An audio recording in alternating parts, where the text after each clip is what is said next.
Hello everyone, welcome to part 7 of my Wargame Red Dragon tutorial.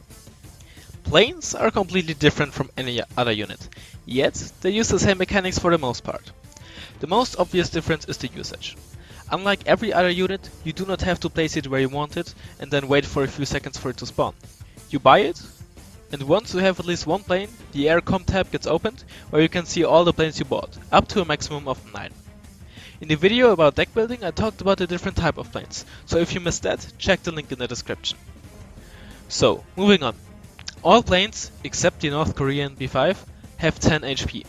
Most missiles have around 5 HE, some more, some less. The difference between 4 HE and 5 HE is obviously much bigger than the difference between 5 and 6. Watch out for those small details when choosing your ASFs, as this can be the difference between killing the enemy plane with 2 or 3 missiles, which is of course very crucial.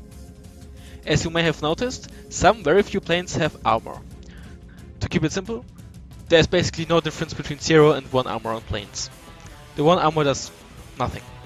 Having 2 armor is a huge difference though, as this more than halves the HE damage it receives, and planes only receive HE damage. Specs, like the automatic, only shoot HE at planes and helicopters, never AP, unless the helicopter is landed.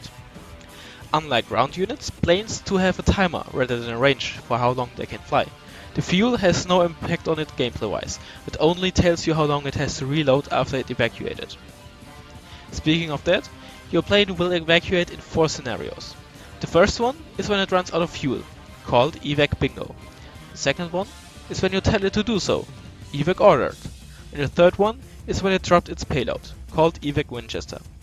When speaking of payload, this means ground-based weapons. So if a plane with bombs and anti-air missiles dropped all of its bombs, it will automatically evacuate even though it still has weapons left, the anti-air missiles.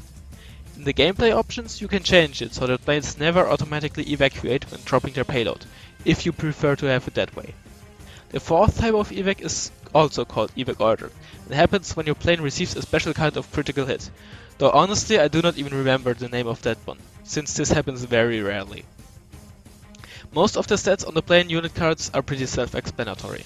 Air detection is basically the optics against planes and also found on every anti-air unit.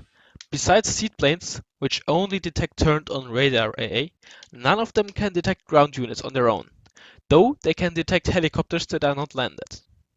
Ground units and helicopters can also detect planes, though not nearly as good as your own planes or anti-air units.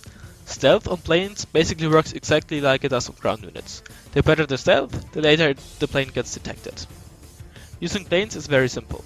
You click on the plane in the panel on the left and then the destination where you want to fly it to. After it reaches the point, it will just circle around that area, but use weapons if there are enemy units in range. This only goes for missiles and excludes bombs. And the tutorial is nearly done. I thank you for watching part 7 and I hope to see you in the next video as well.